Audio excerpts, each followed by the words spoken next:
नमस्कार विद्यार्थी मित्रांनो, तुम्ही कुठल्याही सरळ सेवा परीक्षेचा जर फॉर्म भरलेला असेल किंवा अजूनही काही परीक्षांची तुम्ही तयारी करत असाल, म्हणजेच सध्या सुरू असलेली कामगार आयुक्तालय असेल, आदिवासी विकास विभागची भरती आहे, चौकीदार भरती असेल, त्यानंतर तलाठी, वनरक्षक, ग्रामसेवक आणि कुठलीही जरी भरती असेल त्यामध्ये चालू घडामोडीचे प्रश्न हे विचारले जातात.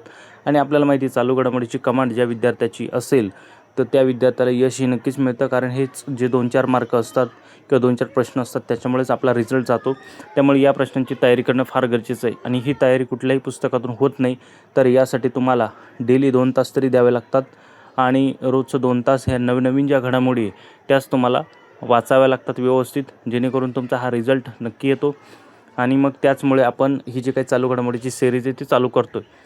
यामध्ये 5 ते 6 किंवा मॅक्झिमम 7 महत्त्वाचे जे विषय असतील, महत्त्वाचे चालू घडामोडी असतील त्यावर रोज सकाळी हा व्हिडिओ तुमच्यापर्यंत येणार आहे. तो पण पूर्ण इन्फोग्राफिक फॉर्मॅटमध्ये असणार आहे, नुसती माहिती नाही, एकदम सिम्पल फॉर्मॅटमध्ये नाही आहे मित्रांनो. तुम्ही बघू शकता इथं, तुम्हाला समजेल अशा पद्धतीने त्या तुम्हाला याची PDF-सुद्धा रोजच्या रोज मिळणार आहे. आपल्या यूट्यूब चॅनलवर जे काही आपले टेलिग्राम आणि व्हॉट्सअप चॅनल आहे त्यावरसुद्धा याची PDF तुम्हाला मिळून जाईल डेली.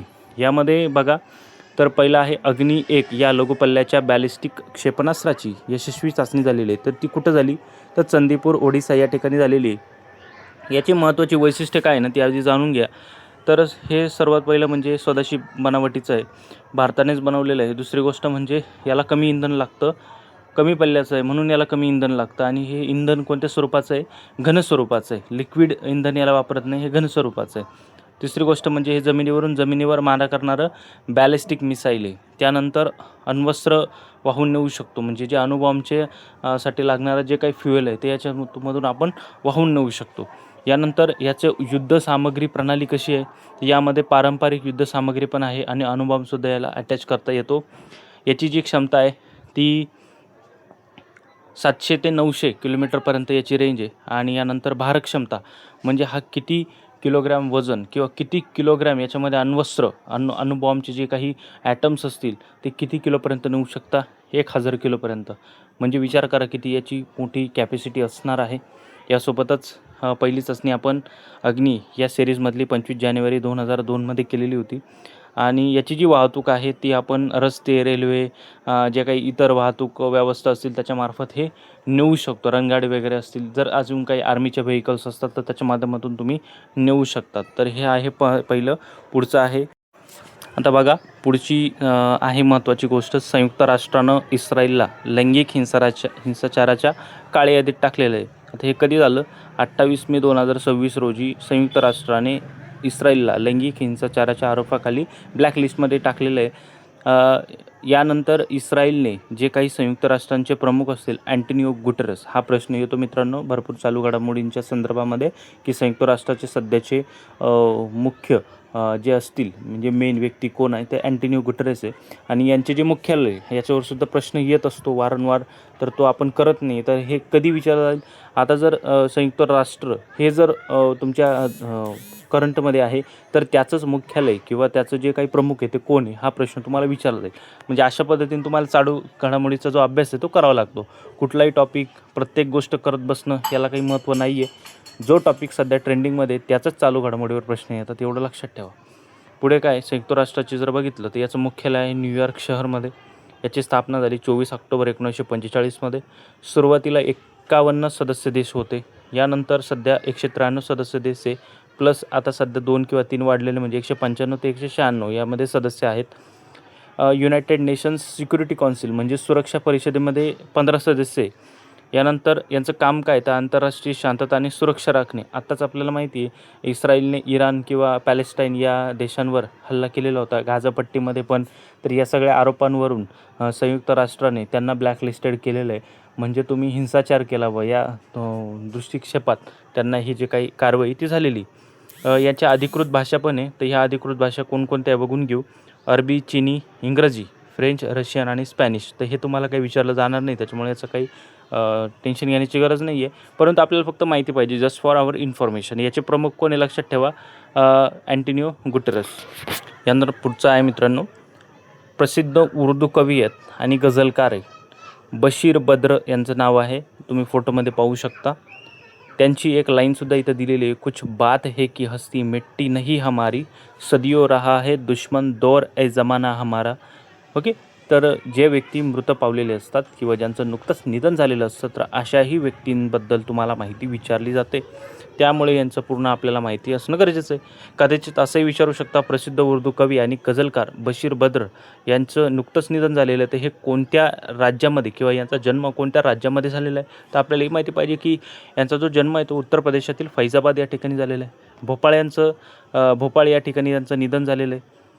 प्रसिद्ध उर्दू कवी होते. गझल हा जो काही प्रकार आहे याच्यासाठी ते प्रसिद्ध होते. अलीगड मुस्लिम विद्यापीठामध्ये सुद्धा ते उर्दूचे शिक्षक म्हणून प्रसिद्ध होते किंवा त्यांनी ते काम केलेलं आहे. मेरठ कॉलेजमध्ये त्यांनी 17 वर्ष उर्दू विभागाचे प्रमुख म्हणून काम केलेलं आहे. त्यांना 1999मध्ये प्रसिद्ध जो काही साहित्य अकादमी पुरस्कार आहे, उर्दू संग्रह आस याच्यासाठी पुरस्कार मिळालेला आहे, साहित्य अकादमी पुरस्कार. आणि 1999मध्ये त्यांना पद्मश्री पुरस्कारसुद्धा मिळालेला आहे. याला आपण साहित्य क्षेत्रातील योगदानाबद्दल जो पुरस्कार दिला जातो असं म्हणतात. मग आता यांना पद्मश्री, त्यानंतर साहित्य अकादमी पुरस्कार, ते उत्तर प्रदेशचे होते. निधन हे भोपाळमध्ये झालेलं आहे. हे असं थोड्या ज्या गोष्टी ना या महत्त्वाच्या आहे. एवढंच तुम्हाला विचारलं जातं. आणि बशीर बद्र हे कोणत्या क्षेत्राशी संबंधित होते, मग हे सुद्धा आपल्याला विचारलं जातं. असे सोपे प्रश्न असतात. आपण काय करतो, अवघडात जातो. इतके सोपे प्रश्न असतात, सगळ्या गोष्टी आपल्यापर्यंत पोहोचत आहेत, परंतु आपल्याला ते कधी बघायचं नसतं किंवा अभ्यासायचं नसतं. पुढे जर बघितलं तर तेलंगणाच्या ज्या खम्मम हे जे काय आहे गाव, तर या ठिकाणी महिलांच्या नेतृत्वाखालील सौर ऊर्जा प्रकल्पाचं उद्घाटन झालेलं आहे. हे कुठलं आहे तर तेलंगणा राज्यामध्ये. एरुपलेम मंडल व्यंकटपुरा हे जे काही गाव आहे व्यंकटपुरम, तर खम्मम हा जो काही जिल्हा आहे, तर यामध्ये हे जे काही उद्घाटन आहे ते झालेलं आहे. उपमुख्यमंत्री आणि ऊर्जामंत्री जे मल्लू भट्टी विक्रमार्का यांच्या हस्ते हे उद्घाटन झालेलं आहे. इंदिरा गांधी शक्ती योजनेअंतर्गत हा 1 मेगावॅट क्षमतेचा जो काही प्रकल्प आहे आणि हा कोणामार्फत चालवला जाणार आहे तर महिला बचत गटांद्वारे चालवला जाणार आहे. आता हे का महत्त्वाचं आहे असं तेलंगणा राज्याबद्दल आपल्याला विचारू शकता का? हो, विचारू शकता. का? कारण राजकीय घडामोडी, राज्याच्या घडामोडीसोबतच देशाच्या आणि आंतरराष्ट्रीय घडामोडीसुद्धा आपल्याला या एक्झाममध्ये विचारल्या जातात. आणि हा जो काही प्रकल्प आहे हा देशातला पहिला प्रकल्प आहे जो बचत गटांच्या महिलांद्वारे चालवला जाणार आहे. तर हे आपल्याला विचारलं जाऊ शकतो. त्यामुळे अशा पद्धतीचे प्रश्नसुद्धा करणं गरजेचं आहे. ओके. त्यानंतर याची तुम्हाला PDF मिळणार आहे, काही काळजी करू नका, PDF 100% मिळणार आहे. ओके. बचत गटांना दररोज 14,000 ते 15,000 रुपयांचे उत्पन्न मिळणार आहे आणि 4 ते 5 लाख रुपये महिन्याला उत्पन्न हे मिळणार आहे. आता हे कशासाठी केलं? स्वच्छ ऊर्जा आपल्याला मिळणार आहे. दुसरी गोष्ट म्हणजे महिला सशक्तीकरण होणार आहे, म्हणजेच महिला स्वावलंबी होणार आहे. तिसरी गोष्ट आर्थिक विकास होईल. चौथी गोष्ट शाश्वत भविष्य हे आपल्याला मिळणार आहे क्लीन ऊर्जेचे द्वारे. पुढचा आहे रशिया कझाकिस्तान अणुऊर्जा भागीदारी पहिला प्रकल्प आहे, म्हणजे हा त्यांच्यामधला पहिला प्रकल्प आहे. आता हा का महत्त्वाचा आहे ते सांगतो. ओके. जनरली असे प्रकल्प विचारत नाही, पण हा का विचारला जाऊ शकतो हे सांगतो. हा जो करार आहे तो 28 मे 2026 रोजी झालेला आहे. अंदाजित खर्च याचा $16.5 अब्ज आहे. म्हणजे किती आहे तुम्ही बघून घ्या. यामध्ये 2 अणुभट्ट्या हे रशियाच्या सहाय्याने जो काही कझाकिस्तान हा देश आहे तो उभारणार आहे. याची एकूण क्षमता आहे 2400 मेगावॅट, म्हणजे 1200 मेगावॅटच्या 2 भट्ट्या. यामध्ये याचं नेतृत्व कोण करणार आहे? रोसाटॉम ही जी काही रशियाची सरकारी अणुऊर्जा महामंडळ आहे हे याचं नेतृत्व करणार आहे. म्हणजे याच्या अंतर्गत हे जे काही सगळं काम आहे ते होणार आहे. याच्यामध्ये वित्तपुरवठा हा 15% कझाकिस्तानचं सरकार करणार आहे आणि रशिया हे 85% इतका खर्च करणार आहे. आता हे का करता एवढं? तर कझाकिस्तान हा असा देश आहे की जगातले बहुतेक साठे कझाकिस्तान या देशामध्ये आढळतात. कझाकिस्तान हा आशिया खंडातला देश आहे. त्याच्या उत्तरेला रशिया हा देश आहे, एवढं लक्षात ठेवा फक्त. ओके. युरेनियमचा वाटा जागतिक उत्पादनामध्ये कझाकिस्तानचं किती येतं? 43%. म्हणजे जगातलं जे काही युरेनियम आहे त्यापैकी 43% युरेनियमचं उत्पादन हा एकटा कझाकिस्तान हा देश करतो. परंतु त्या ठिकाणी एकही अणुभट्टी नाही आणि याचमुळे रशियाने त्या ठिकाणी पार्टनरशिप केलेली आहे. रशिया तिथं फंडिंग करणार आहे आणि त्या देशामध्ये जास्तीत जास्त पद्धतीने अणुऊर्जा प्रकल्पांमाध्यमातून जास्तीत जास्त जे काही ऊर्जेचं प्रोडक्शन आहे कसं होईल हे सुद्धा त्या ठिकाणी बघितलं जाणार आहे. तर हे सुद्धा एक लक्षात ठेवा, महत्त्वाचं आहे. पुढचा आहे आंतरराष्ट्रीय शांतता सैनिक दिनानिमित्त 2 भारतीय शांतता सैनिकांना संयुक्त राष्ट्रातर्फे हा मरणोत्तर सन्मानित केलं जाईल. मरणोत्तर हा पुरस्कार मिळणार आहे. यामध्ये सर्वात पहिलं आहेत लान्स हवालदार हरभजन सिंग, ओके. आणि त्यानंतर नायब सुभेदार सुजित कुमार प्रधान, या दोघांना हे जो काही पुरस्कार आहे तो देण्यात आलेला आहे. का तर संयुक्त राष्ट्राचा जी काही शांतता मोहीम आहे यामधील सर्वात जास्त जे काही बलिदान आहे ते भारतीयांनी दिलेलं आहे, जवळजवळ 180च्या आसपास. त्यामुळे भारतीयांचा सन्मान किंवा भारतीय सैन्याचा सन्मान, त्या सैनिकांचा सन्मान म्हणून हे जे काही पुरस्कार आहे हे त्यांना मरणोत्तर सन्मानित केलं जाणार आहे. पुरस्कार नाही आहे हा, पण त्यांना सन्मानित केलं जाणार आहे मरणोत्तर. तर हे लक्षात ठेवा. हा का दिला गेला तर आज 29 मे म्हणजे काल जगभरात दरवर्षी आंतरराष्ट्रीय संयुक्त राष्ट्र शांतता सैनिक दिन हा साजरा केला जातो. आता हे दिन वेगवेगळे दिन असतील, राष्ट्रीय आंतरराष्ट्रीय, हे आपल्याला माहिती असणं गरजेचं आहे. त्याच्यावर आपण सेपरेट PDF बनवणार आहे, ती पण तुम्ही लक्षात ठेवा. आणि शेवटचं आहे की सिक्कीम पोलिसांना राष्ट्रपतींचा पोलीस ध्वज हा प्रदान करण्यात आलेला आहे. का तर हा पोलीस दलातील सर्वोच्च सन्मान आहे. 28 मे रोजी राष्ट्रपती ज्या काही द्रौपदी मुर्मू आहेत यांच्यातर्फे सिक्कीम पोलिसांना हा पुरस्कार दिला गेलेला आहे. पुरस्काराचं नाव काय? प्रेसिडेंट पोलीस कलर, हे जे काही त्याचं नाव आहे. पुरस्काराचे दुसरं नाव आहे निशान. पुरस्कार मिळवणारं हे जे काही सिक्कीम आहे ते भारतातील 15वं राज्य पोलीस दल ठरलेलं आहे. तर हे महत्त्वाचं ठेवा.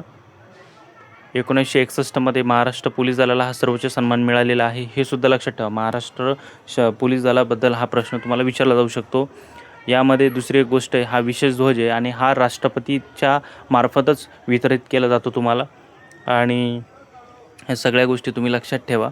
आणि एक गोष्ट लक्षात ठेवा मित्रांनो, तुमचा हा डेली जो काही डोस आहे तुमचा चालू घडामोडीचा, हा इथून तुम्हाला देणार आहे मी.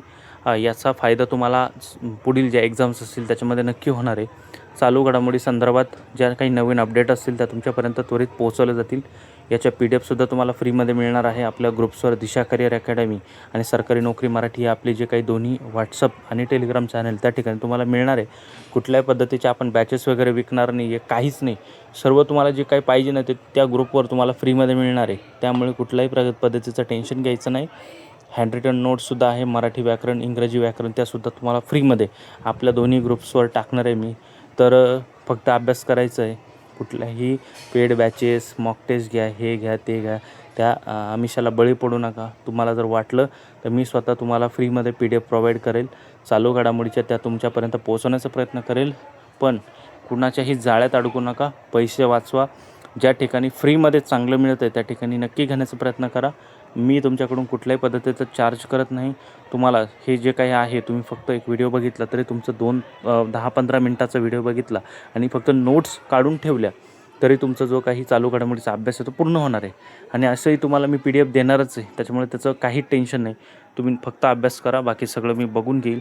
आगामी ज्या काही चौकीदार भरती आहे, कामगार आयुक्तालय आहे, इतर ज्या काही निघतील अजून सगळ्या भरतींसाठी तुमची चालू घडामोडीची आणि सामान्य ज्ञान किंवा सामान्य जनरल जे काही अवेअरनेस आहे या विषयाची तयारी माझ्याकडून नक्की परिपूर्ण देण्याचा प्रयत्न करेल. धन्यवाद. भेटूया पुढच्या व्हिडिओमध्ये.